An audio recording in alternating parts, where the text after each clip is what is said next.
Ladies and gentlemen, boys and girls, welcome to Nearly Midnight Movie Chat. It is Hollywood After Dark. Of course, today is the 7th of June, 2021. A lot to get into today. We got a new Munsters movie, apparently. There's a whole bunch coming out of Netflix Geeked Week. And Indiana Jones, small little film no one's waiting for, apparently has started filming. All that and more right now.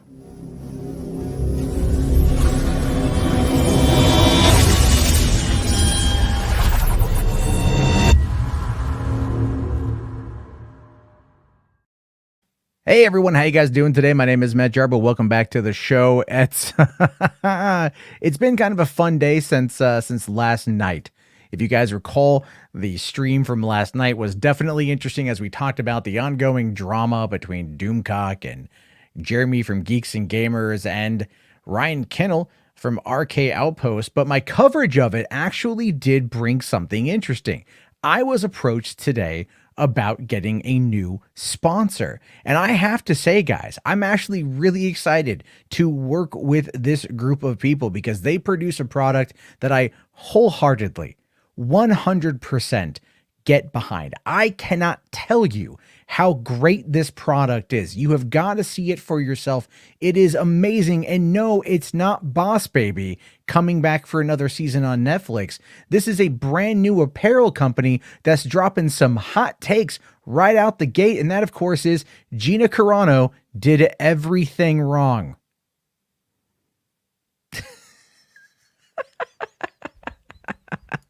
I mean, obviously that's not real, but it is a true statement. Gina Carano did everything wrong. And all these guys coming out there and they're like, no, Milady did nothing wrong is a fallacy.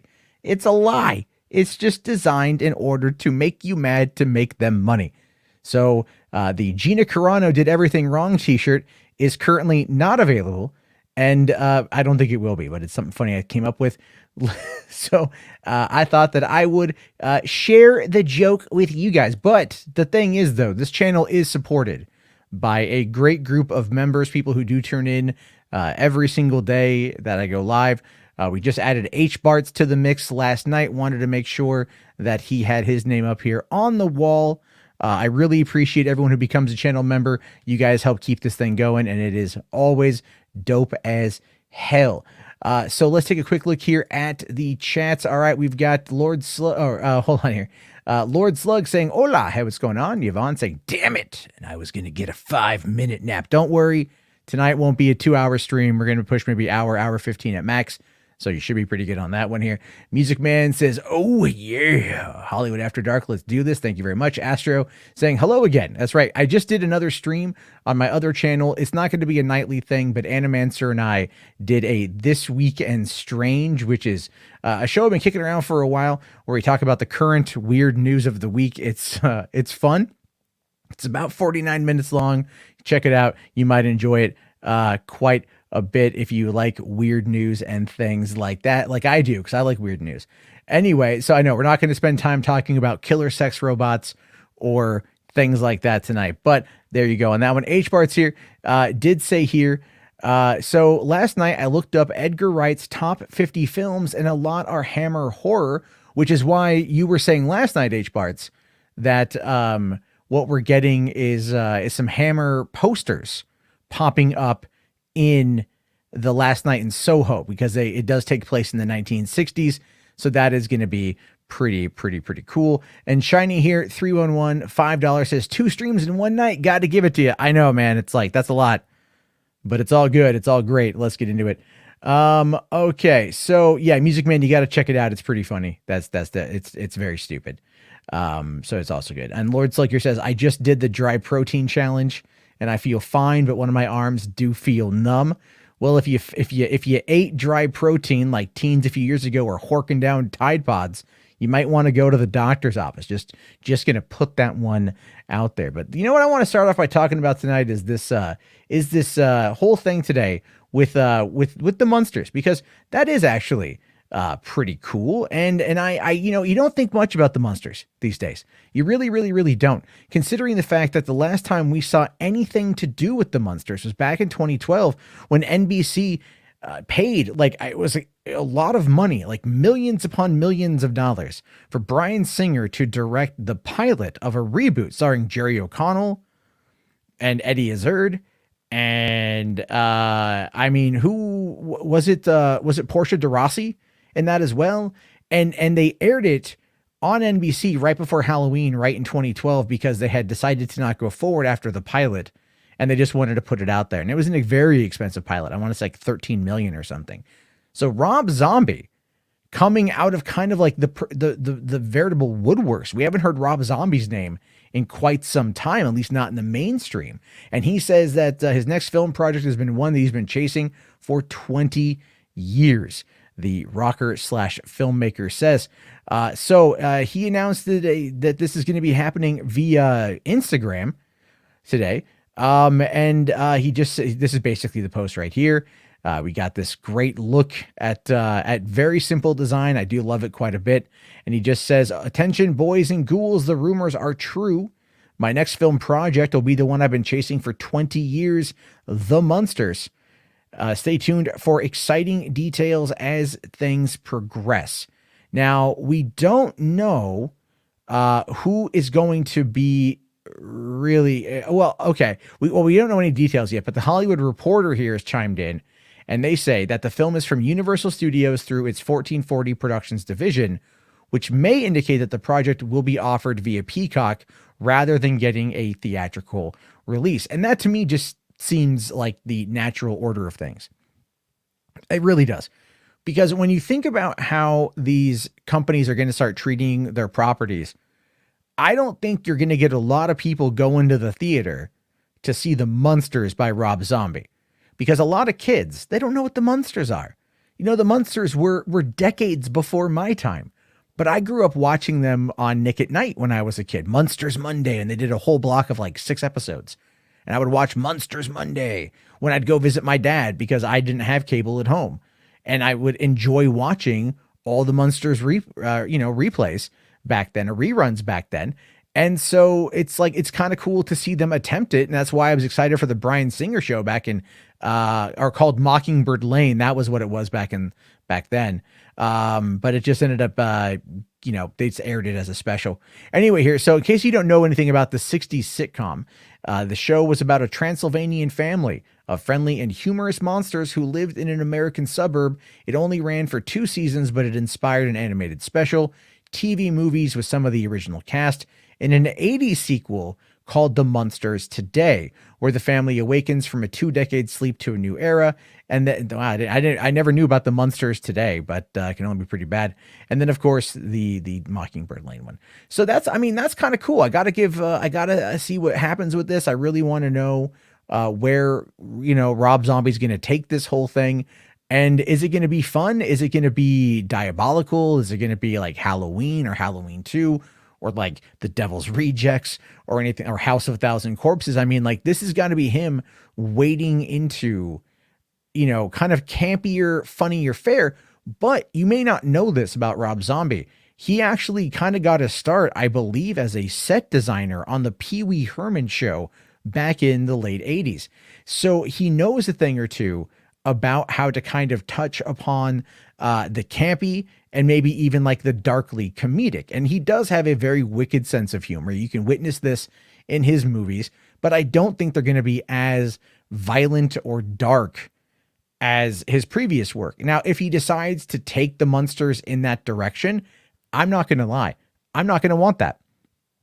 I don't want like a super dark, gritty reboot of the Munsters. To me, that comes across as just terrible. Why would you want to put your audience through that? The people who like Rob Zombie might get off on that. Horror aficionados might get off on that. But me personally, I'm like, kind of, you know what? No, man, I'm good. I'm okay. I don't need there to be anything in regards to this. I'd rather it could be dark, but be maybe darkly comedic, but still, I mean, the thing was, man, like the Munsters, they were family friendly. The Munsters had heart. People viewed them as monsters when they were anything but that. And if they start moving away from that concept and making it something more akin to like, I don't know, like the Addams Family, which is, the thing is the Addams Family and the Munsters were different because the Munsters, they wanted to be accepted, right? The Addams Family was fine with who they were, and everyone was fearful of them because of who they were, albeit they were very nice. Munsters, kind of different, and I just don't know if they're going to be able to do it. And the guy who played Herman Munster, he's been dead a long time. I forget his name right now, and that guy was great. And so I don't know, I'm a little bit concerned. We're going to have to wait and see what happens with this one. But I'm looking forward to it nonetheless. And so HBart's here with $5. Thank you very much. Says here, I love the Munsters. My dad watches old sitcoms all day, so I see a lot. Also, Rob is hit or miss. You know what? Yeah, Halloween, the first one, great. Halloween 2, not so much. House of a Thousand Corpses, pretty goddamn terrible. I'm sorry. That is my take on it. Devil's Rejects, pretty solid good. I haven't seen From Hell yet. Or is it From Hell or whatever the 3 from Hell, whatever one he did, that was like a third film.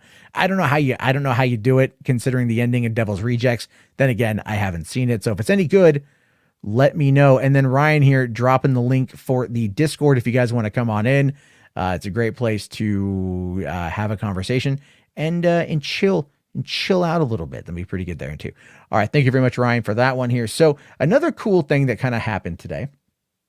Right. Another really interesting thing that happened today was we finally got our first look at Harrison Ford, mid-70s.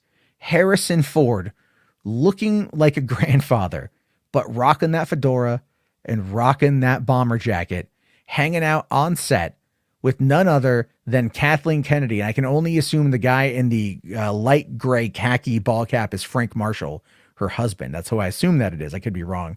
But this is Indiana Jones 5 has officially started filming. James Mangold, wrapping up the franchise with number 5 coming July 2022, has officially began filming. And I don't know about you guys. I am stoked. I am so freaking stoked about this. I cannot wait. But I'll tell you the funniest bit about this. Here's to me the absolute funniest bit about all of this. And what it is simply this. Kathleen Kennedy is on set. Kathleen Kennedy is on set with Harrison Ford in the UK right now for this movie. But I thought she was fired. According to Doomcock, all the time. Kathleen Kennedy's out. Kathleen Kennedy's gone. Kathleen Kennedy she has been let go more times than anyone can count at this point. And there she is on set with Harrison shooting Indiana Jones 5. She started off working with Spielberg on 1941 or 42. I always forget. People are going to tell me the name of it. And she was a writer's assistant. And then she was Spielberg's personal assistant on Raiders. So she has been involved with Indiana Jones in some capacity since the beginning. And here she is, executive producing the final film with Harrison Ford in it, the final Indiana Jones movie with Harrison Ford, and giving us hopefully a solid swan song. And I'm looking forward to it. I can't wait to see what they do with it. And also, my 4K set of Indiana Jones should be arriving in the next couple days. And I am super happy about it. Now, okay, hold on real quick here. Lord Slug says 3 from Hell is just a repeat of the Devil's Rejects. Oh, really? That's kind of lame. And then King of Golden State says, why are we still making these movies? Jesus. The reason why is because I think enough people, looked at Kingdom of the Crystal Skull and there's kind of been this a bit of a apologia surrounding it, right? There's always kind of been this air, like Shia LaBeouf was saying, like, we made a mistake. That Spielberg and him have said that, and a lot of people got real mad at Spielberg over that because, they thought that he was trashing the movie. And, and Spielberg said that they made the movie that his friend George wanted to make. So we kind of passed the buck back to George Lucas, who did executive produce it, who did oversee the story with David Koepp, I believe. They're the ones who got rid of the Frank Darabont script, where Mutt was really Indy's brother, not his kid. And they decided to make it more of a kind of like a sci-fi action adventure film, rather than what I think all kind of wanted. I still like Kingdom of the Crystal Skull, but it's been also 13 years. And Harrison Ford ain't getting any younger. And one of these days, Harrison Ford is not going to be here with us. And that is not going to be a day that I want to be here for. That day is going to hurt very much. But in recent years, he came back as Deckard for Blade Runner. He came back as Han Solo. And now he's back as Indiana Jones to kind of wrap up his 3 iconic franchises. And I'm all here for it, man. I'm absolutely 100% all here for it. And then, of course, Lord Slug here saying, but I thought KK got fired, Jarbo. I know. That is the rumor that keeps getting said, even though it's absolutely a load of crap. And Astro here says, I love Kingdom of the Crystal Skull. You know what, man? Like, I think it's underrated to an extent. The only thing in that movie I can't defend. The only thing I can't defend is simply the monkeys. I can't defend the monkeys. All right. I just can't defend the monkeys. Everything else I can defend. The ants, the aliens, the skulls, you know, like some of the wooden dialogue and the wooden acting, and that jungle set was not the best. I can defend a lot of it.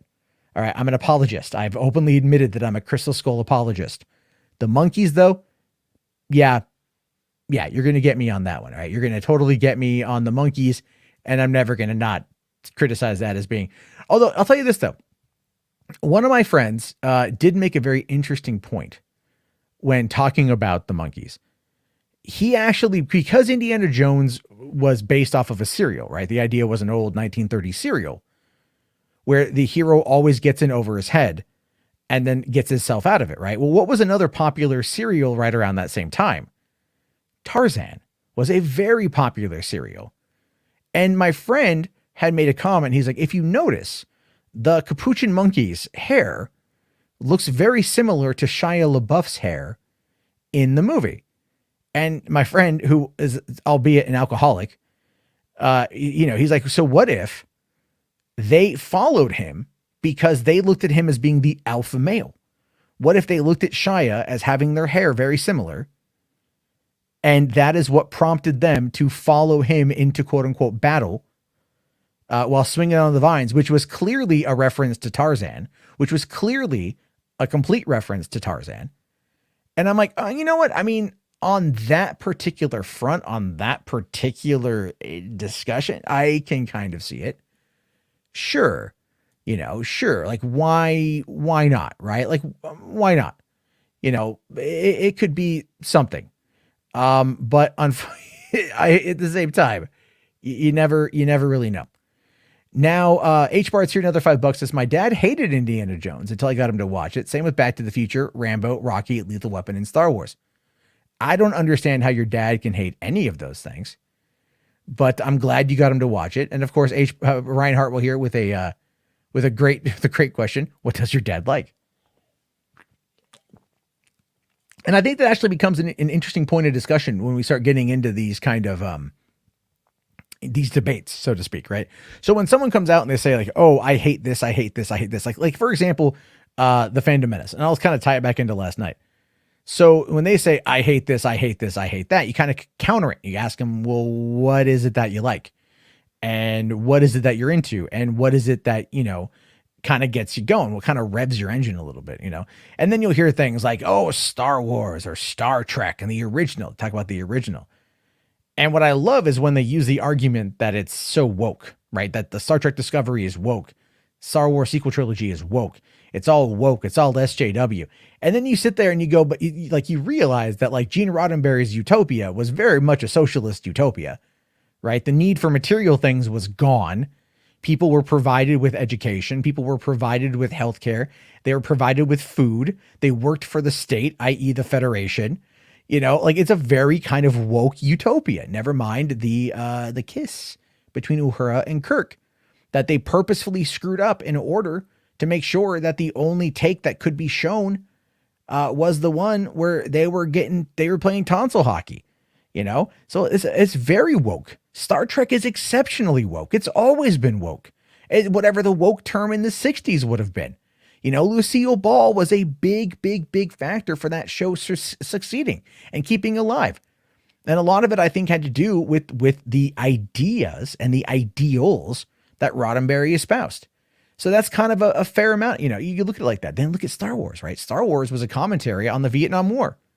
The empire was not based, I mean, they looked like Nazis, but they were more based on the imperialistic push from America, and the rebellion was Viet Cong. And if you don't believe me, there's an interview with James Cameron where George Lucas outright says that. So again, that would be considered woke. Anti-military establishment, right? Anti-military, isn't that kind of a leftist ideal to an extent? Right? I mean, don't get me wrong. It wasn't necessarily, like frowned upon to protest the Vietnam War, given like the 58,000 American troops that died, or is it 78,000? I forget the exact number, but either way, it was a lot, but that was George Lucas commenting on the military industrial complex and the imperialistic ideals of America. Never, I mean, the wars in Star Wars kind of are referencing something, but a lot of people out there, they don't want to look at it. A lot of these guys, they don't want to look at it like that, because the last thing they ever want to think about is the things that they hold on to, what they pearl clutch over, what they couch faint over, what they will argue to the end of their days about the culture war makes literally zero sense, because at the end of the day, at the literal end of the day, Gene Roddenberry would hate every last fucking one of them, right? George Lucas would hate every last fucking one of them. Like, I would love it if George Lucas came out and said, you all are a bunch of bitches. Shut the fuck up. It's a story for 12-year-olds. You are grown men arguing about female representation. I was going to make the Kira was going to be the lead of the sequel trilogy. He was going to put a woman in the lead of the sequel trilogy. That's what he was going to do for episodes 7, 8, and 9 in his outline and shit. But it's such a broke ass, boring argument on their front, because literally you can go back to interviews with these creators and they will tell you specifically what their ideals are, what their politics are, what their beliefs are. And I hate to break it to you guys, I really do. Hollywood has always and will always be woke as fuck, because they will insert their ideals into these things, but they do it craftfully and you don't know about it. Now, the big problem now, and I know I'm on a rant about all this culture war nonsense, but the thing now is that what people are mad at is not necessarily like the creatives, because the creatives do kind of embody a number of different people, from like writers, executives, producer, line producer, associate producer, actor, whatever. But a lot of it are these blue checkmark people on Twitter that have these very hot takes that don't work in the industry, at all, outside of commenting on shit that they don't fucking like. And those are the people who write the articles that get the attention. But then, because critical thinking and actually, following like evidence and seeing where it leads and all of these things that you would expect commentators on the internet to actually do before forming an opinion, they don't actually do. And they just look at that headline and they look at maybe an incendiary tweet or something, and then they go, that's Hollywood. And the thing is, that's not Hollywood. That's not Hollywood. Half of you fuckers, most of you fuckers, have never once stepped foot in LA. Never mind gotten behind a camera or in front of a camera that's not your webcam, whining about women in movies on the internet. Guess what, bitches? I have written, directed, produced, acted my own feature film. It may suck, but I still did it. I went there and I tried my hand at it. And that is more than like 99% of you out there. So don't this is the thing. Don't listen to people who don't know what the fuck they're talking about. Like, and I'll put myself in that category as well. When I talked about like social justice warriors and going after that kind of crap and like academia and whatnot, the reality of it is this: I'm not like educated enough in that environment to be able to be an expert in that environment. I'm just an idiot with my opinion. I'm not qualified on that front. But people liked what I had to say, so they came back to me because I fed into what their own cognitive dissonance was. I fed them their opinions back to them, which was wrong of me to do. When it comes to movies, when it comes to the industry, I'm not always right, but I have a far greater understanding and a far better take on things than the vast majority of these people. If you want to know the one person I think you should really listen to, be like Robert Meyer Burnett, because he's on the ground. He's done this shit. All right. People like him who know what's going on. Campia, Dan Murrell, a lot of these other guys at like Collider, Roxy Star, all these people, they don't actually they just comment on shit. But someone like Robert Meyer Burnett has been in the shit. And that's a person who's got the opinion that should be paid attention to, because he at least knows what the fuck is going on and can offer some decent insight into it. And that's what people should be looking for. But instead, it's whiny bitch tit doomcock complaining about Ryan, insulting him, and none of his friends saying a word back to it. And then today, by the way, Ryan did come back out and apologize to the audience, to the fan base, and said, "I'm sorry that I called you all fucking retards. I didn't mean it." No, he did. He did. He did. But it's damage control. It's a tactful apology, as my friend Firewater said. Anyway, I'm off that right now.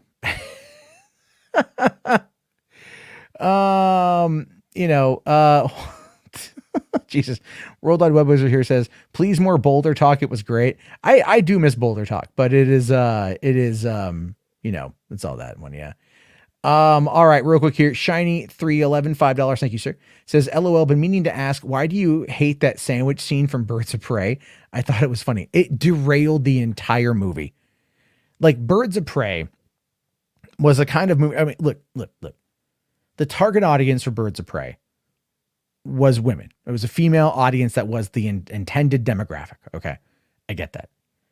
And if you ask a lot of women what they think of that scene, a lot of women really like that scene. And they'll explain it and they'll say things like, it's like if you've ever just been at the end of your day and it's just been a rotten, terrible, shitty, no good day. And then all you want is just an egg sandwich or just whatever that one thing might be. And then that's all you can focus on. And that's all you want. And that's just going to make your day better. And it's just been hell. And then it gets taken away from you. And I'm like, yeah, no, I have kids. I get it. Like I sit down to eat what I want to eat. And they're like, I want some, whatever. I get it. But to me, that scene, it derails that movie. Like it just derails the pacing of that movie so goddamn much. And that movie already had a litany of problems that were just compounded by that scene. I will say the action was good. I liked the action. I need to watch it again. Okay. I've only watched it one time. It's on HBO Max. I need to watch it again. Maybe we'll do a watch party one night talking about it, but there's that. All right. HBart's here. $2, man. Thank you. Says Iron Man, but I got him to like all those. Okay, good. So your dad liked the Iron Man and then you got him hooked on everything else. That's good, man. That's good. That's very good. All right. So Super Jeff Good Gamer says, for me was TBS when the Munsters was on and Three Stooges and the Addams Family. Oh yeah, dude. I love Three Stooges and Addams Family too. Lord Slick here says, if Lucas did say all that, those fandom menace guys might jump off a cliff. Oh yeah. It would completely destroy their narrative. It would and that's the whole thing. Everything they like science fiction wise, really that's mainstream, not like any of this like Vox Day fucking rabid puppies nonsense or sad puppies nonsense with the Hugo Awards. But like all of that stuff was based in the concept of more or less kind of leftist politics. And Hollywood has always been left, right? It's always been left. So it's like, it's so funny to me that like, it's like, and again, there's like that critical thinking that just escapes them because they act like emotional apes. All they do is respond emotionally, which is why they gain the audience that they do. When you talk to someone like who's a fan of, and I got into this today with somebody in the comment section of my last stream, like who's a fan of Doomcock. And I'm like, he's lying to you constantly. He's constantly moving the goalpost. He's constantly lying to you. And they're like, I don't care. I go to him for entertainment. If I'll seek truth elsewhere. And I'm like, so then you're just admitting you like to be lied to. You're just admitting you like to be a cuck. You just want to watch a Doomcock come in and fuck your wife because it's entertainment. Like that's what's going to get you off. Like you're going to get to the point where you are just being so gaslit and so lied to. You wouldn't care if Doomcock came in and laid pipe to your wife while you sat there. and just watched it happen. Like, that's basically where it's at. And the thing is, you can tell one guy tonight was calling me like he was going off, man. Like it was bad. Right. And he's just like, because apparently I got him heated because I called him a cuck. And that's fine with me if you're mad at me for it. Right. That's great. But like, it's just so you can tell when it comes to this kind of culture war nonsense, there's so much indoctrination because it's just repeating the same big lie over and over and over and over again. And that is specifically what happens. Anyway, it's all, yeah, like we're getting off some shit. All right, I'll tell you what I'm going to do. Since I got one more story to get to and everything else, I will drop the link. We'll do a couple calls. People can come on in. Have a topic, please. Have a topic that is movie things you want to talk about. So we'll do that. All right. And then I just want to make sure. Okay. Yvonne here says here. Yeah. They're good rants. Foul was like, this is going to like piss people. I don't fuck them. I don't care. What are they going to do? Downvote me? Flag me? Do it. Do it. Anyway, HBart's here. Says here, when I get home every day, my dad is watching Leave It to Beaver. That's good, man. I mean, that's good. I like Leave It to Beaver. You know, good old Eddie Haskell, right? I love those old shows. The thing that was like I know they're redoing like the Wonder Years and shit, and like I'm not really interested in like seeing a Wonder Years remake. You know, it could be good. I forget who's doing the voice of is it a girl this time? I forget who it is. I know it's about like a young black girl in like the 60s, I think, which is going to be very interesting on that front. But at the same time, you're looking at like, you know, just remakes and reboots. It's tired. It's all tired. Worldwide Web Wizard says Michael Bay is the best director because there's no politics, just explosion and big boobs. I would really instruct you to check out, was it 13 Hours, which is the movie he made about Benghazi. That's pretty political, buddy. But I see your point. By the way. All right. Todd Fayer, $10, man. Thank you. Saying here, now that the Snyderverse is over with DC Comics, what do you think the future of DC Comics will look like going forward? And do they have the chance to one day be a good number 2 company behind Marvel Comics? Well, thank you for the question. That's a very good question. Here's the thing to consider with that, though. So Marvel will always be number 1.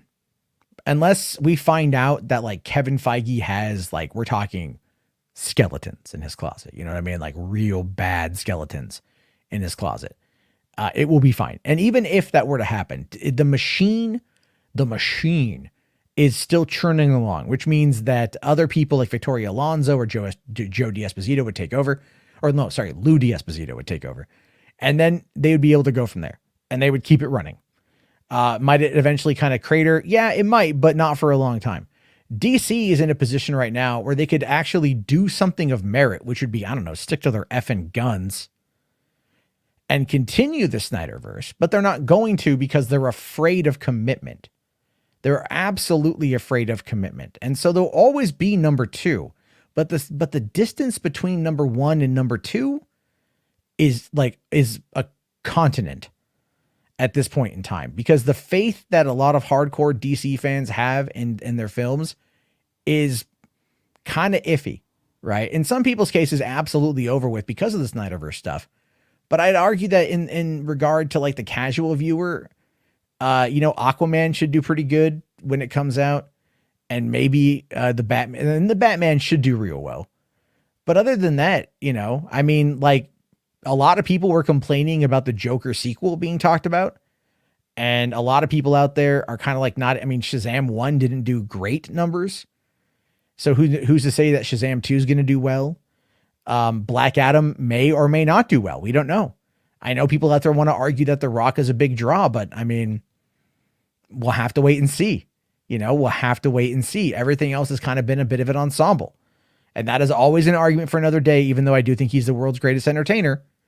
But, his numbers are there, but, it's not always on his shoulders. This is something that's on his shoulders with complete creative control. So I'm curious to see what exactly is going to be happening with that. But I would love it if DC would pull their head out of their ass, bring in an architect who understands where the characters are right now and understands what needs to be done. And it's not the multiverse. That is the stupidest thing they could do, is a theatrical multiverse. It really is, because it's confusing and it just continuously gives them an easy out. And that's why I talked about the fact that the Flash movie is quite frankly nothing more than just another Batman. It's just another Batman movie. And I'm not against it because I want to see Batman. I love Batman. But again, it's like, this is a reality of where we find ourselves. It's always a Snyder reference. There's always a Snyder reference. Yeah. Anyway, didn't Michael Bay do Pearl Harbor? Yes, Michael Bay did Pearl Harbor. That is true. And then Underhaven here gives a great point. Amazon Prime is going to turn DC into number 3. That is true. I mean, Amazon Prime right now with The Boys and Invincible and, you know, they've whatever else they got coming down the pipeline. I think, you know, they're going to be pushing some stuff. And honest to God, that's Seth Rogen and his love of comic books. Preacher, for example, that did real well over on AMC.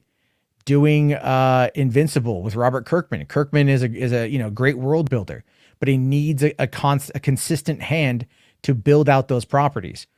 And that was the problem with The Walking Dead. Is at first it was Frank Darabont, and then it was like what, Greg Nicotero, and then it went like what, Scott Gimple or whatever. A bunch of different people were showrunners, and it felt very kind of shaky because it was different visions all the time. Seth Rogen is kind of doing things like The Boys is his, Invincible is his, and he's doing those over at Amazon, and they're proving to be very well done, very well loved, very well respected, and they're not Marvel or DC. They are different brands. And so, yeah, I think ultimately that could be something good. He'll find a good comic. They'll adapt it in the right way because that is the architecture that he wants to put together. Netflix has got Miller World, and Jupiter's Legacy was definitely a rocky start.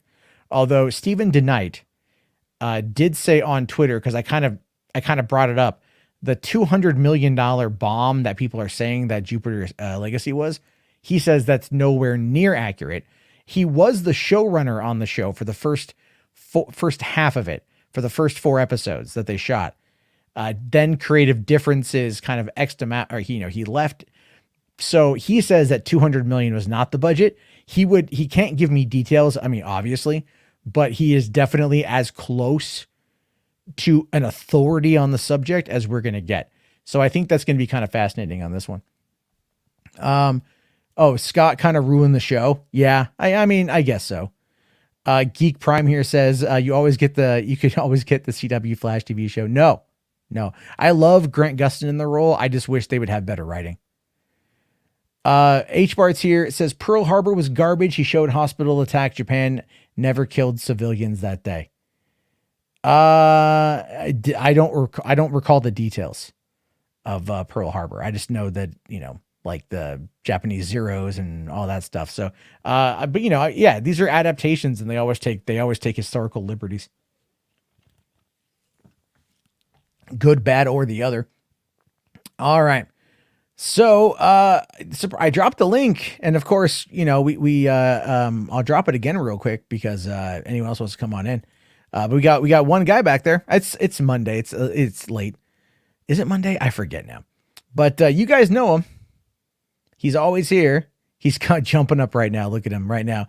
All right, ladies and gentlemen, Mr. Anthony. How you doing? Hey, what's going on, man? How you doing? I'm doing great. I was watching the Logan Paul Floyd Mayweather fight, and my scholar got cut off. Oh yeah, were you watching it, like legitimately watching it? I was watching it on a free cable called Skylar. Oh, okay. Well, because I know that there was a lot of people that were not, you know, that was. And my cable went off like that because they knew you were watching it illegally, Anthony. I know. Well, I mean, you could find all the clips on Twitter. I think I saw what happened. I just didn't care. Oh, by the way, the narrator for the Wonder Years is Don Cheadle. Oh, okay. Thank you very much for confirming that for me. All right, and I do love Don Cheadle. So I'm. Because I just watching the Space Jam 30 for 30, where Lola Bunny is Zendaya. Space Jam, the new Space Jam is going to be terrible. It's going to be awful. It's gonna be like because they released that Lola Bunny clip and with Zendaya voicing Lola Bunny. Zendaya. Yeah, and it just sounds like her. It just sounds like her. And then the original voice, Kath Suchi, I think. Case Sauce.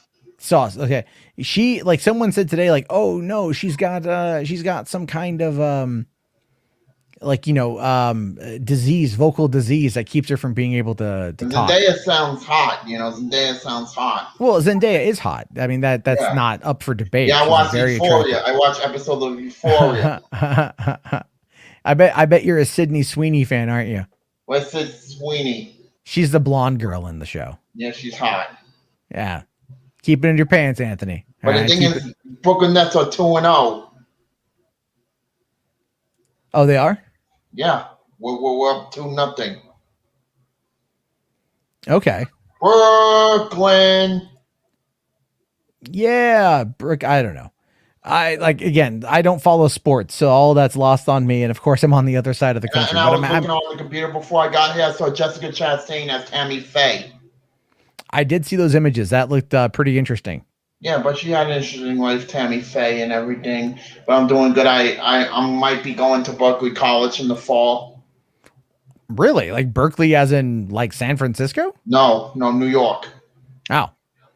I'm gonna take online classes and everything. Nice. What are you gonna study? Business. Good, man. Good. You gonna put it towards right? I had a business degree in high school. I'm sorry. What? I had a business degree in high school. Oh, you took business classes in high school? I was awarded a business degree. Was it like a traditional high school or was it? It was a traditional Francis Lewis. Okay, I'm not too because I mean usually you'd only get like the diploma. It was an awards night. It was an awards night, and I awarded a business award, a medal of business. Okay, cool. Yeah, I mean, like because 17 years ago I graduated from high school. Coming up. Yeah. 17 years. So I mean, and it's I mean, it is something that you want to work towards, right? You want to be a big business guy. Yeah, and I was in the Francis Lewis for 5 years. Oh, you went to high school for 5 years? Yep. Well, I mean, nothing wrong with that. 99 to 2004. Did you did you repeat a grade? No, I just decided to stay when I was 21. Unfortunately, they said your deal's up when you turn 20. That's it. I got out of there when I was 20. You got out of high school when you were 20. Yes. Okay. I mean, that's because generally you go like you go like 15 through 18. So, but I got there when I was 16. I ended at 20.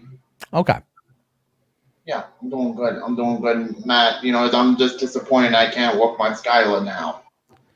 Well, I mean, at least there's a lot to watch on YouTube. So there's lots to watch on YouTube. There's lots to watch on demand. I got a lot of movies taped on my DVR. Well, there you go. You got yourself covered on entertainment. But you know what, man? The best thing about having no internet or having no Skylar is you can work on your book. We can work on that, yes. But the thing is that we've been raining over here in New York. It's been hot. It's been rainy. Okay. I mean, it's been rainy here in Washington. I'm still able to work. Yeah, I know. But the thing is that I'm doing good. I can't wait for Fast 9 in a couple of weeks. That's good, man. That's good. Yeah, I'm going to go see Fast 9 in theaters. Yeah, 100%. Fast 9 is going to be awesome. I heard the Spider-Man trailer will drop on Thursday. Oh, really? Yeah. Cool. It's supposed to drop today, but Ahmed lied again. Well, you know what? It happens. You can never really put all your faith in that kind of stuff. So I always put my faith in one thing, but the thing is, I'm excited for the Trauma Dance this Saturday and Friday. I'm not gonna go because unfortunately that's in Pennsylvania. I went to Trauma Dance in 2017 and in 2015. Okay. Yeah. I met Lloyd a bunch of times. He's a cool guy, but he hasn't returned my calls yet. Probably he's busy with the Toxic Avenger reboot. They just cast Elijah Wood as the villain. Yeah. Yeah, no, that's I saw something about that. Yeah, man. But hey, I'm gonna let you go so I can. You have a good night. All right, man. We'll talk to you later, Anthony. Have stuff going, buddy. Thank you very much. All right, so I appreciate Anthony coming on. I just realized that it's already near midnight, so let's get Edgar in here for a couple minutes. Edgar, how's it going, man? What's up, man? I just wanted to kind of tell you just two questions, just minor. you say two questions and it turns into like 85, but yeah, sorry about that, brother. I'm gonna keep you locked to the two. I'm gonna keep you locked to the two tonight. I mean, well, this is just really quick. Do you feel John Campea is right on the whole argument of Spider-Man may go back to Sony after Far From Home, or no? After No Way Home? No, yeah. I don't think so. The reason why is Spider-Man is too profitable to both studios. Mm-hmm. Okay. Sony has everything to lose by not working with back in the summer of 2019. And I was proven, I would say I was proven correct. Marvel needs Spider-Man because Spider-Man is the #1 merch mover for Marvel Comics, for Marvel as a company. And so they need Spider-Man. And Tom Holland loves Feige, and Tom Holland loves working with Marvel. And you want your star to be happy. Tom Holland has said repeatedly he will play Spider-Man as long as they'll have him. If he walks away, like let's say after No Way Home, somehow Sony once again gets a bee in their bonnet over this whole situation, and they move him away, and they pull that crap again, which they very well may. I have no idea. And Tom Holland's contract is up. He'll just say no, and he won't do it. He won't be able to play Spider-Man again with because of that. They'll either have to do a soft reboot and just Sony will once again have to reboot Spider-Man, and they've already set up their Sony Pictures universe of Marvel characters, Morbius, Venom, and all now. But just kind of wrapping this whole thing up, it falls around Sony again. The president of Sony said that Sony is not room to be bought, or is not available to be bid out like 20th Century Fox and all the other studios. But yet again, people said the same argument with 20th Century Fox. Well, there's a key factor there. Okay. Sony is a Japanese-owned company. So a Japanese-owned company cannot sell to a non-Japanese entity. Mm-hmm. So unless Marvel sets up shop in, like, let's say Disney sets up a Buena Vista. I heard they're trying to make a park in Japan, but that's just what I heard, because they want to get money from there. But I mean, like, I don't know if that is fully capable. I just wanted to get your attention. Maybe you could look into. I haven't heard anything about a park out there. I mean, right now parks are kind of. I know. But this is pre-pandemic, but I'm just like it resurfaced again, and I'm just like, because there was a rumor that Sony could get bought out by Apple and all that stuff, but it's just they wouldn't be able to buy them. Sony could sell Columbia Pictures, mm-hmm. Which is what they bought, right? Mm-hmm. And I don't know what the deals are. I don't know if Sony Pictures has the rights to. I don't know how the deals all work out, but they're not able to sell Sony to anyone other than another Japanese entity. All right. I just wanted to let you know about that because I'm literally hearing it. They don't want to get bought, but yet again, I hear that and I see the same thing happen to Warner Brothers. The same thing happened to 20th Century Fox. Eventually, Paramount and Sony will get bought by somebody, and I just kind of like, hey, is this kind of verified true on your end, or do you think it will happen? All that stuff. That's just my whole two questions, and that's really it. I'll wrap this up, and I do agree with you on one thing. Harrison Ford will be very unfortunate hard pill to swallow on his time comes. Anyway, yeah, a lot of people are going to feel that. Anyway, I'll let you go, and it was good talking to you, brother, and maybe we'll talk again sometime later. All right, man. Well, have yourself a good night. Thank you very much for coming on. Okay, hold on. Infallible Fowl here says, I think there's room to complain about the culture war, but monetization has led people to nitpicking absolutely everything they can. No, that's, yeah. And that's also a big part of like our tabloid culture. It's really bad in the UK. It's really terrible here at times. And yeah, people are just looking for something to get negative about. You know, I was watching this video the other day. I was looking through like things to do in Washington. And it was like this guy had a video. It was like top 10 worst places to live in Washington, you know? And I'm like, all right. So my girlfriend and I watched it, and, you know, like, I know, like I've been to like most of the cities. So I was kind of laughing because we were waiting to see if our city popped up on there. And that's kind of the whole point. It's a negative themed video, but you wait to see if your town pops up in it, which it didn't. But thank you, man. All right. And then hold on here. Rational Skeptic here says for $5, US companies can buy Japanese companies as long as it's not a bank or telecom company. Oh, really? Okay. I was wrong on that one then. I thought that they weren't, I had always been under the impression that they weren't able to do that, but okay, cool. Then Sony, the thing is like Sony also, to kind of wrap it around to something else, Sony also started PlayStation Productions, which is their wing to create movies and television off of PlayStation content and IPs. Sony doesn't have a lot of IPs that are going to, like, they need Ghostbusters, they need Spider-Man, they need other ones that they've got in order to, you know, kind of keep things going. But their television side of things I know does really well, which would be like The Boys and a bunch of other shows that are kind of run through that. So I don't see Sony selling unless things get real bad with PlayStation is what I would say on that one. So thank you very much for that one. Ryan Hartwell here, man. How's it going, buddy? Hey, Matt. How's it going? Today's been an interesting day, you know, just kind of like, as always, just kind of like hanging out, you know, just doing my thing. So what's going on with you? Since we were talking about, you know, Rob Zombie directing a MUNSTERS movie, I believe, and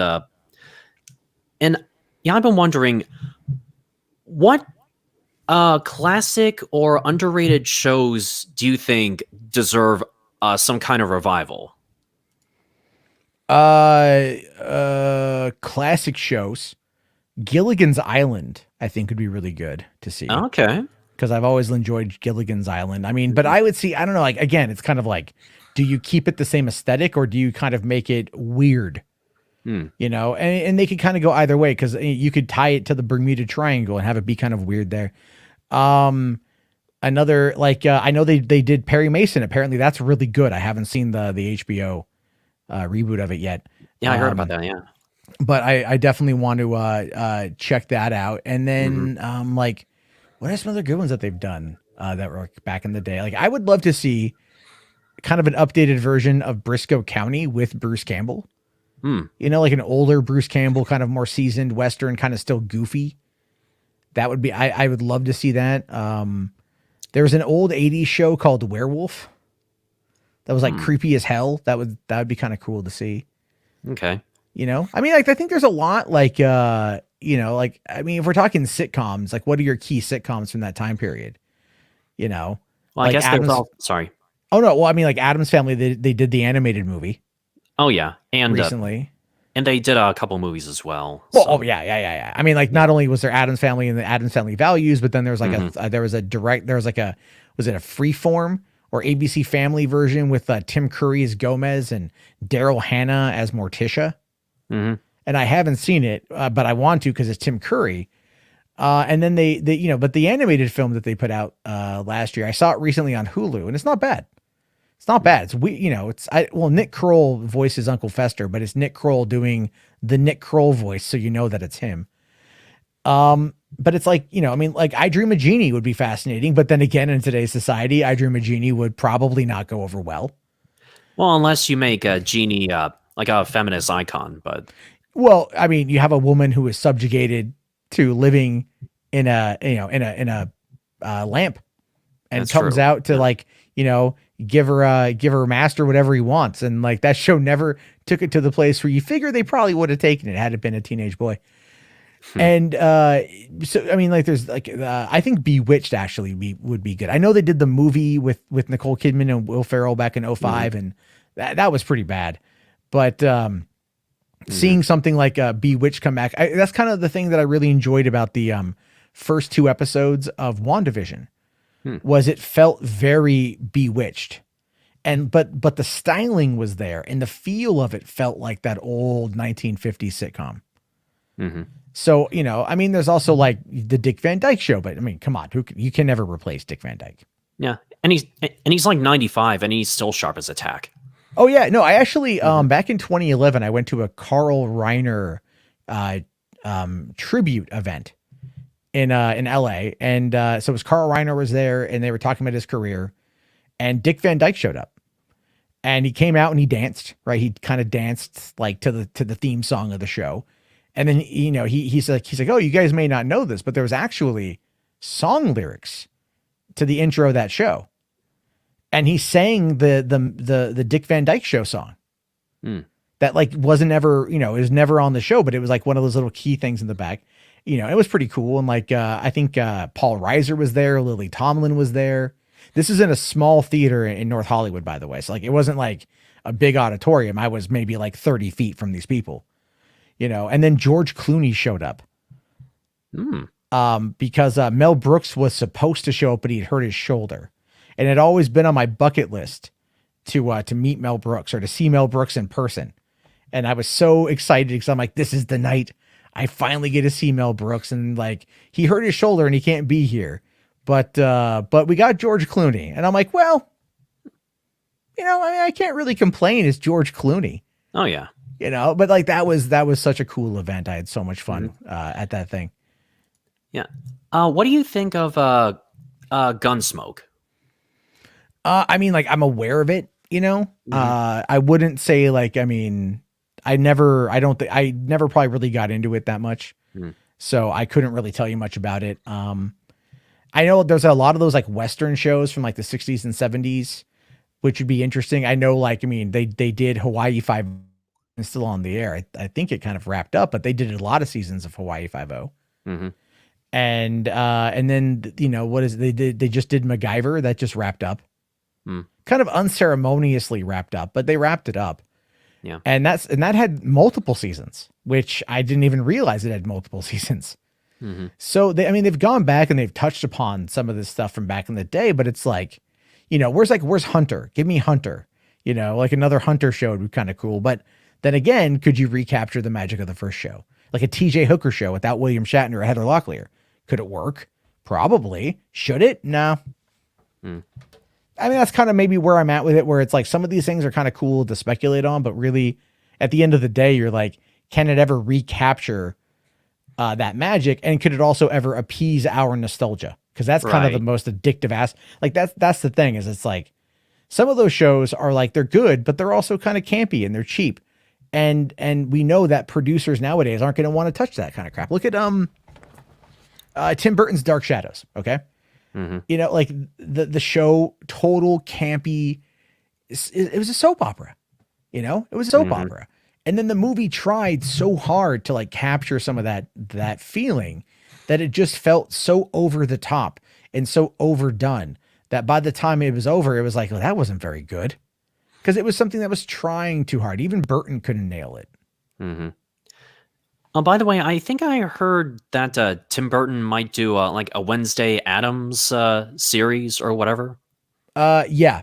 I've heard. I have heard that they just cast a girl in the role, and that should be interesting. You know, but again, it's kind of the same concept of like, do we need an Addams family? I mean, the animated side of it I kind of get because they were always kind of cartoony. But like, do we need a show? And like, what's the bane of the show? Is it going to be like, you know, what was it? Bates Motel, you know, where it's like the birth of freaking Norman Bates and like all that crap. Like, do we need that story of Wednesday Addams, like what, I don't know. I mean, I'll watch it because it's Tim Burton and it's the Addams Family. But the thing is, here's the thing with with that particular marriage of topics or properties or brands, really, is everyone thinks that like Tim Burton had massive influence on the first two Addams Family movies, but that was Barry Sonnenfeld. Yeah. Right. And so it's like he had his own distinct flair. That was, even if you go and you watch Pushing Daisies, he was a producer on that and he directed some episodes, and his flair was also there. I mean, he also did Men in Black, and so he has a very distinct kind of, you could say an alternative version of what Tim Burton does, but it's more like aesthetically pleasing. And I believe in some aspects it's kind of even more commercial. And then if you go and you watch the Lemony Snicket's, a series of unfortunate events on Netflix, those 3 seasons, oh my God, Sonnenfeld's all over that thing. Oh yeah. He produced it. He directed a bunch of episodes. Sean Levy directed a bunch of episodes and he produced it. And the aesthetic of that show falls in line with the movie, but it expanded upon it in a way that made it feel like a much deeper world. And that is something that I'm sorry, at this point, I simply don't see Tim Burton really kind of bringing that to the table, because all things considered, when was the last time he brought that level of world building to literally anything after Big Fish? Well, I think Tim Burton is at his best when he's doing something original and something a little more standalone. And I guess with something like Dark Shadows, for instance, like he's not at his best when he's doing adaptations, aside from Batman or well, I mean, like the thing, and like I catch crap for this one. As much as I love Batman 89 and Batman Returns, especially Batman 89, it's not that well made of a movie. If you go and you really watch it, it's a good movie. All right, but you can tell he is still, that was what, his second or third feature film? His first one was Pee Wee Herman. And so then going from like Pee Wee Herman to Batman, you can see there's a lot there. I will be fair. The last time I saw the movie was when I was in film school, which is like the worst time to watch anything, because you're just like, you're super critical of everything. Oh yeah. Like, well, I wouldn't have done that shot like that. I would have put him in a different marker. I would have changed that dialogue. What's up with that fucking lighting? That shit sucks. What is this? This is an amateur hour? Who directed this movie? Get him on the phone. Ridley Scott, man, what a fucking chump. Like, I mean, like that is how inflated our egos were back then, to be fair. So I got to watch it again. I love the movies. I'm looking forward to Keaton and all that jazz. But at the same time, it's like, you're like, all right. Let's see here. Music Mania says Batman was not good. Thank you, man. I still like the movie, but there's a lot of stuff there that is like, looking back on it after 30 years, you're like, oh, it's not as aesthetic as you might think it is. And I do think Batman Returns is like really dark and messed up, and I love that. So yeah, I think with Batman, for me, like it is rough around the edges. Like some of the special effects are a little, I wouldn't say off, but a little, geez. Well, what carries that movie is the performances across the board. Oh yeah. Right. Like the performances are top notch, especially Nicholson. And I'm sorry, like they'd introduced us to Alfred Go, right? Or Michael Go, as Alfred, who was a mainstay for the next 3 films after that. And that was a big thing. I mean, you can change your Batman, but if your Alfred's the same, at least it feels consistent. Yeah. And everyone liked him in the role of Alfred. And so like that, that was something that was good. And Michael Keaton was great. And, all the henchmen were great. Vicky Vale, Kim Basinger was great. Arliss Howard even showed up in the movie for a couple scenes. Like, the performances carried the film. The soundtrack carried the film. The action set pieces carried the film. I mean, really, the rest of it, you're just going to get lost in the weeds over. And it's, it's still a fun movie. And I love that Batman blows up like a whole bunch of dudes. And like no one batted an eye. But Ben Affleck like stubs someone's toe and there's like 80 goddamn op-eds. Right. Yeah, and plus the movie is very atmospheric. That's also what Tim Burton does best. Yeah. Yeah.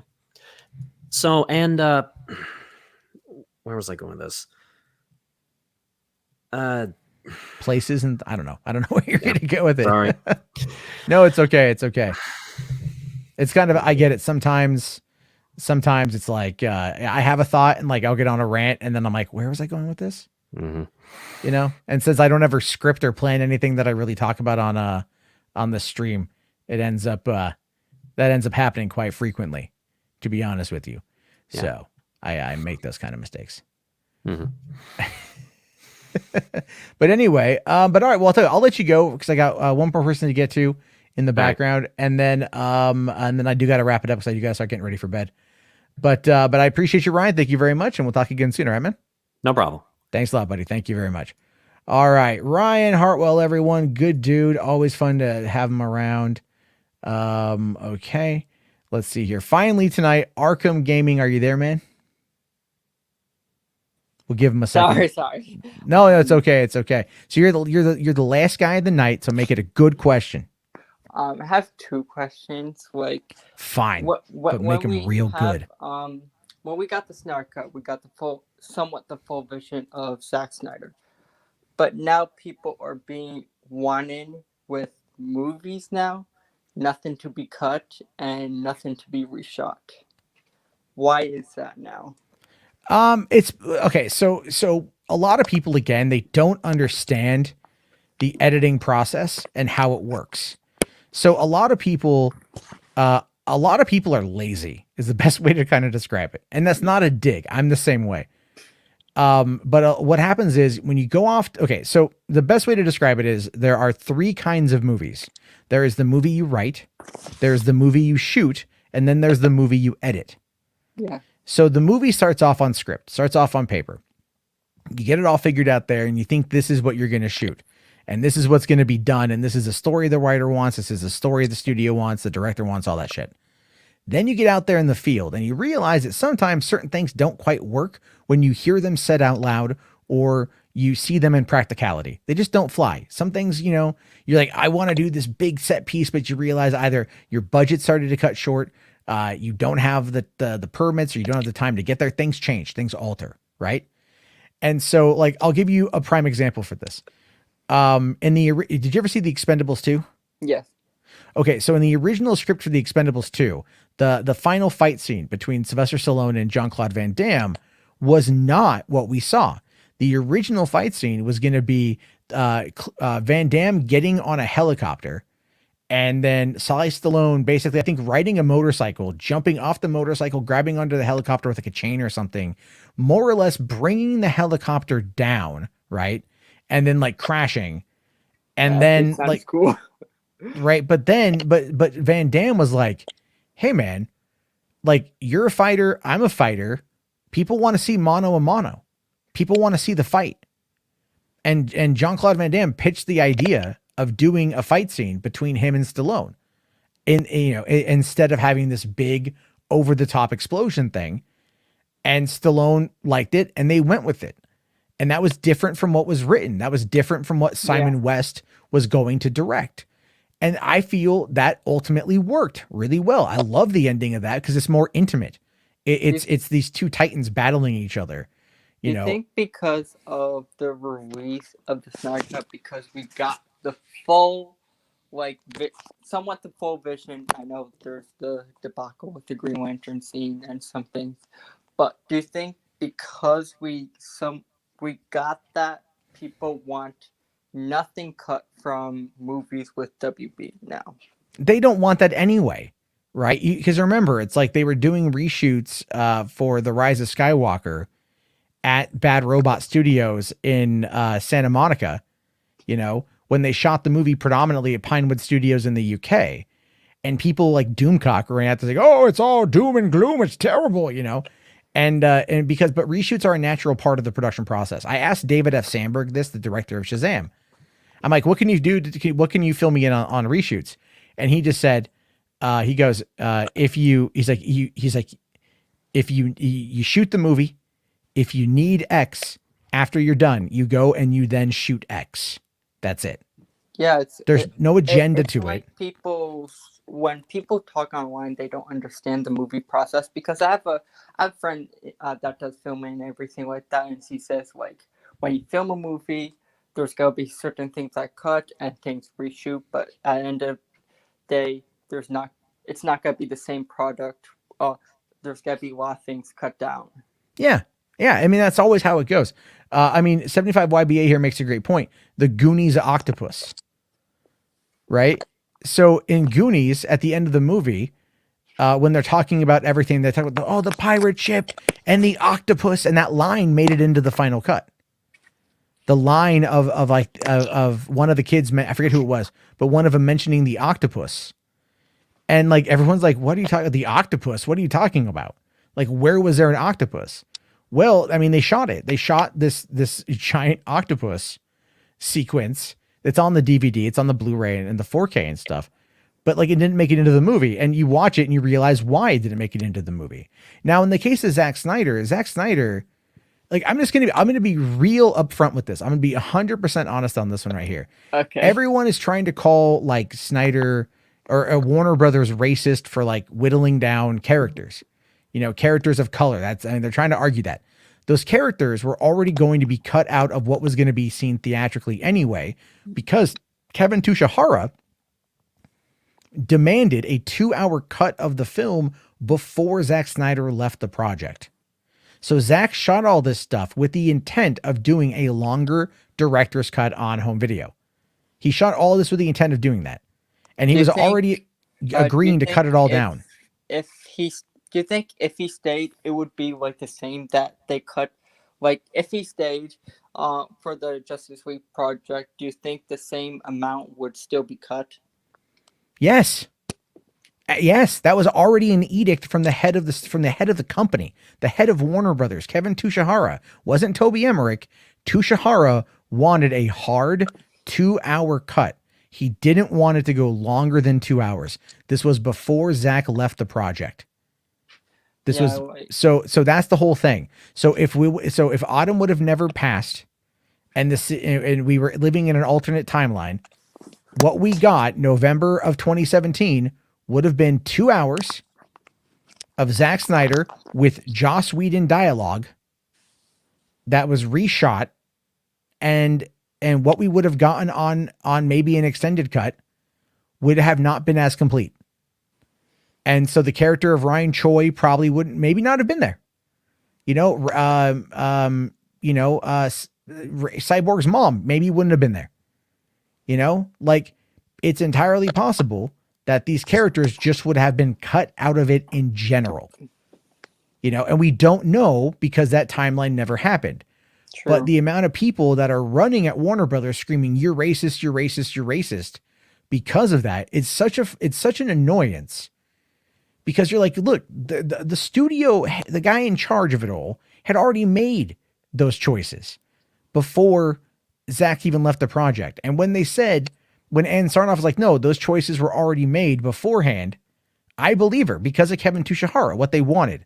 But why are they blaming Walter Hamada? He wasn't even involved in the project. People are dumb. Yeah. Because they need someone to target. That's what it boils down to here. It's because Ray has turned his wrath over to Walter Hamada, right? It's no longer about Toby Emmerich. It's no longer about Jeff Johns. It's no longer about Joss Whedon, and it's no longer about John Berg, right? It's Walter Hamada impeded the investigation, or it's that woman that was the communications director, whatever the hell she was, that he said she also impeded the investigation. Like, I do believe Ray, but it's like a lot of things are probably true, but a lot of people are just getting sick of it on the internet now. Like I see a lot of support towards him, but at the end of the day, it's like him and the studio's problem, because I have other things to worry about, really, because it shouldn't be any of my business, really.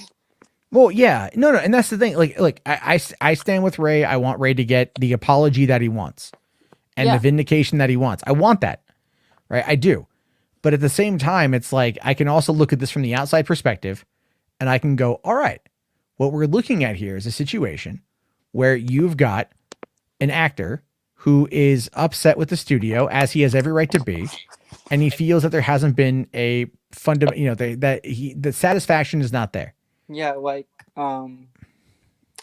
I said this before. It's Hollywood. Hollywood's like, because Warner Brothers is part of like this Hollywood.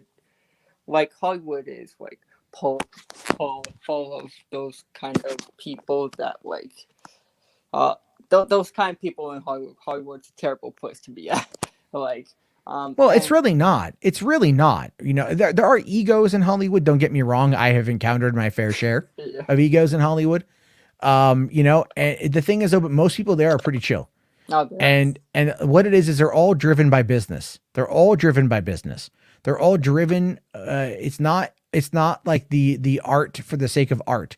It's art for the sake of how much money can this put in my bank account to justify us spending the money to make it. That's what it boils down to.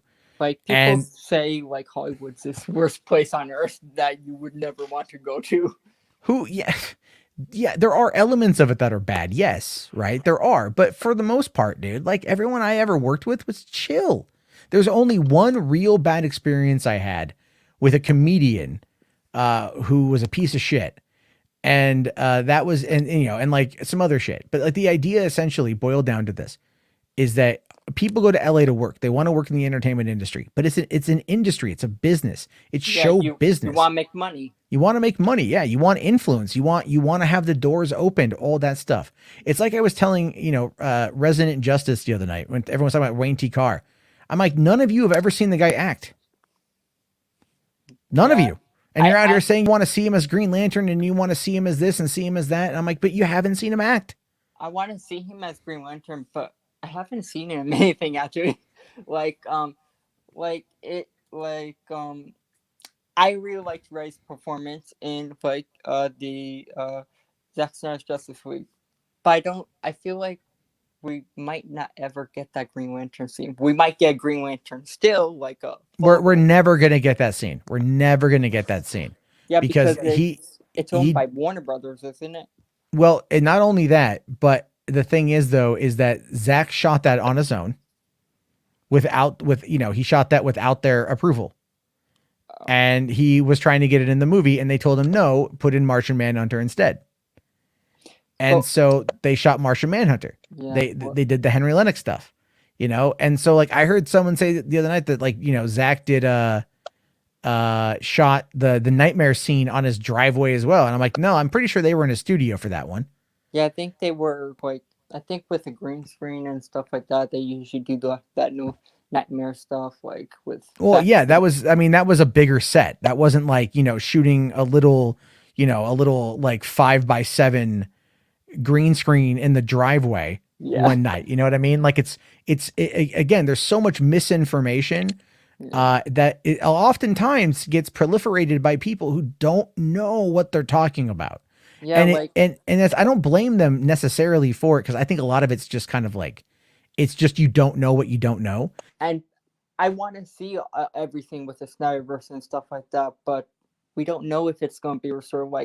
I don't want I'm a kind of person that doesn't want to put blind faith on was that I don't know the Discovery guy that's the merger and stuff like that. I don't know what's gonna happen. We don't know if it's restore the Snyderverse. I want it to be restored as much as possible because I like the direction Zack Snyder's gonna go.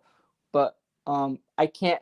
I feel like people shouldn't have blind faith anymore because if it doesn't happen, I feel like this Discovery deal, if it doesn't happen, it might never happen. Sorry, for me, it cut out for me. Can you just quickly repeat that?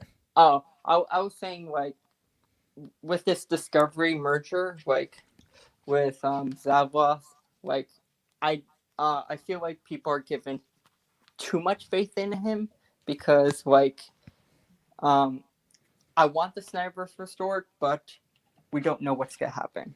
Well, I'll just put it to you, and again, I'll just be the absolute bearer of bad news because I'm pretty good at that.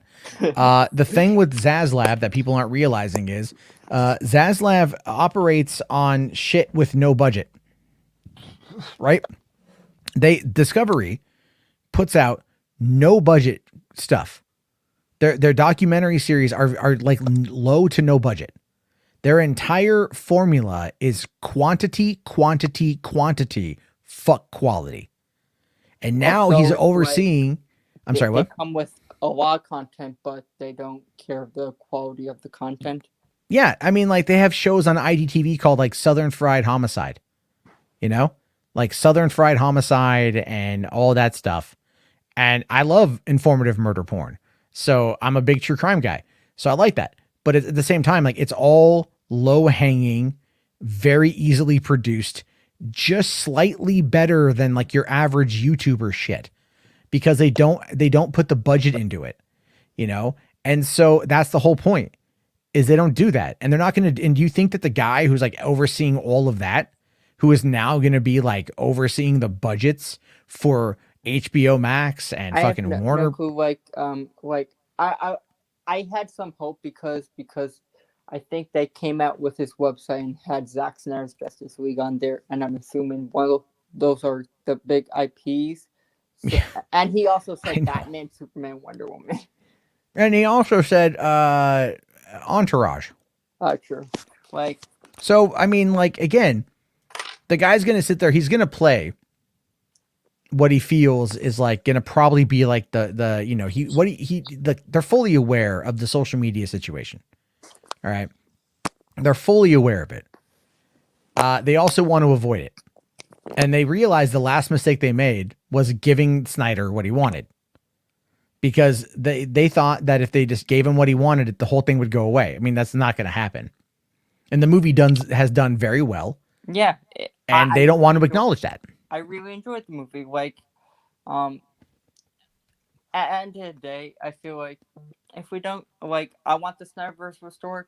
It's a very good universe, but we got, like, a good run of Man of Steel, Batman vs. Superman, Justice League, like. Those are a lot of great movies. Like, at the end of the day. Like, I can't be picky because there's still DC content coming out, really. There's DC content that's in production right now. It's in development right now. Yeah, in development. So whether, I don't know what, you know, I don't know what's going to come down the pipeline, what they're going to change, what they're going to alter. Yeah. What I do know is that they're going to try to keep it as under budget as humanly possible. And Zack Snyder, God love him, is not a person who always comes in under budget. Now, in the case of wasn't in the case of Snyder cut 70 million, I think. Like, I heard it was 70 million for the Snyder cut. That's been like the rumored angle to it.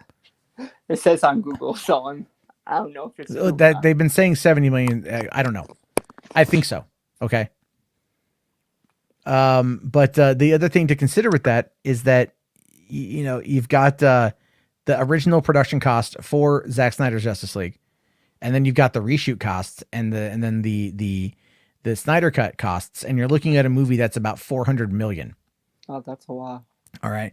And so it's like, again, those movies end up, the more you do, the more expensive they get, because more actors are going to demand more money. And more, you know, and all this kind of stuff. And so the idea, it's just the truth. And so Zach, like, if you do sequels or stuff, like, actors demand more money. People brought up some point, maybe if they do series, they might not have to pay them as much. I don't know what the contract is for that. I mean, I've heard that too. I'll kind of give it, I guess you could say, like, the general idea. Yeah, sure, fine. Like, that could be a thing. But anyway, I mean, man, I'm gonna let you go because I gotta wrap this thing up. I gotta start kind of getting ready for bed and stuff. But no, thanks for calling in, Arkham. I really appreciate it, man. And we'll talk again soon. All right, man. Okay, bye. Thank you very much. Appreciate it. Have a good one. All right, I see John's back there. John, I'll have to get to you later, man. I'm sorry. We're coming up in an hour and a half. And I didn't even talk about the Netflix Geeked Week, which I wanted to talk about because there's interesting stuff today. Oh well. There's always tomorrow because it's going to be happening all week. We'll probably cover it tomorrow night. As always, I really appreciate everybody tuning in. Remember, if you guys want to get your ass on this list here, become a channel member, help the channel out, keep it grow, $1 a month, whatever. Although Patreon would be better because they don't take 30% like YouTube, which is a cheap bastard thing. Anyway, that's just my gripe. And I'll talk to you all later. Have yourself a great day. Thanks again, guys, and peace out.